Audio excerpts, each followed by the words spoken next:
12-май күнү Бишкекте коомчулуктун үрөйүн учурган окуя катталды. Ибраимов жана Жибек жолу көчөлөрүнүн кесилишиндеги үйлөрдүн биринен 2 аялдын жансыз денеси табылды. Алгач жансыз денелер саат 13:00 чамасында табылганы тууралуу маалымат тарап, алардын бири болжол менен 60, экинчиси 20-25 жашта экени айтылган. Айрым маалыматтарга караганда алар спирт ичимдиктерин көп иче турган. Алдын ала маалыматтар боюнча 25 жаштагы кызды алгач зордуктап, андан кийин энеси менен кошо бычактап өлтүрүшкөнү тууралуу маалымат тараган. Милиция окуя боюнча төмөнкүчө маалымат тараткан. 12-майда болжол менен саат 11:25 чамасында Бишкек шаардык ички иштер бөлүмүнүн 102 кызматына билдирүү келип түшкөн. Окуя болгон жерге ыкчам иликтөө тобу барганда барак тибиндеги жеке үйдө азиат түспөлүндөгү 2 аялдын зомбулук менен өлтүрүлгөн белгилери бар жансыз денеси табылган. Милиция алардын өздүгүн тактап, алардын бири 1958 жана экинчиси 1990 туулган жарандар экендиги тууралуу маалымат тараткан. Киши колдуу болгон 2 жаран кызы менен энеси экендиги жана кыз өлтүрүүлөрдүн алдында зордукталганы айтылууда. Иликтөө иштери башталып, сөөгүттөр соттук медициналык экспертизага өткөрүлүп берилген. Ал эми соттук медициналык эксперт буларга токтолду. Көчө түшкөн саат 16:40 бизге келип журнал боюнча жазуусу менен 16:40 келди. 2 аял түштү.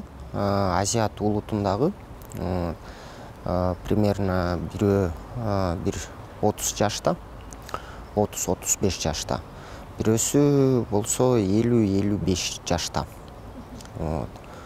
Ошо эме с признаками насильственной смерти түштү бизге. Азыр изилдеп баштайбыз, карап бүт баарын жазып, ошону азыр баштагантабыз. Бүт эмелер исследование жасайбыз, керек болгон исследование. Вагында бүт баары болсо, бизде сроктору бар. Бир айдын ичинде бүт результаттары чыгыш керек. То есть бүгүн башталды. Бүгүн башталганда, то есть июндун ортолорунда бүт баары даяр болуш керек. Заключение беребиз. Результаттар бүт лаборатория текшерет, биология текшерет, химия текшерет, бүт баарын текшерип, результаттар бизге түшөт, биз заключение жазып беребиз. Документтери постановление токтом менен келишти.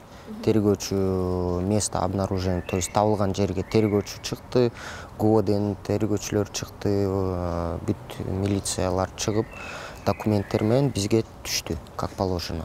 Биз маркумдардын жакындарынан комментарий алуу үчүн аталган дарекке барганыбызда укук коргоо кызматкерлери тарабынан кароо иштери жүргүзүлүп жаткандыктан тартууга мүмкүнчүлүк болгон жок. Маркумдар жашаган үйгө жакын жайгашкан дүкөндүн ээси алар тууралуу буларды айтты. Негизи бул эже аябай жакшы.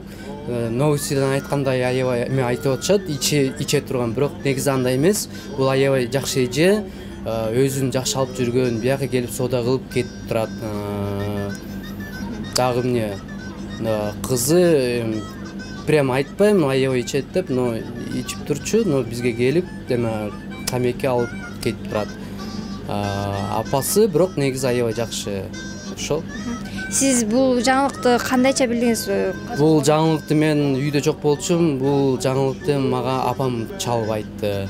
Ушундай происшествие болду дейт. Андан кийин мен аябай негизи мен эжеге аябай эметтим.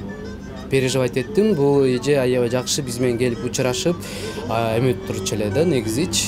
Кыскасы соода кылып, ошол аябай жакшы болчу. Мен ошо айта турганым жакшы эме жаңынан айтып бере алам. Негизи аябай бул эже жакшы. Жүрөгү ушуналган окуя боюнча жаңы жагдайлар ачылса, бул окуяга кайрадан токтолобуз.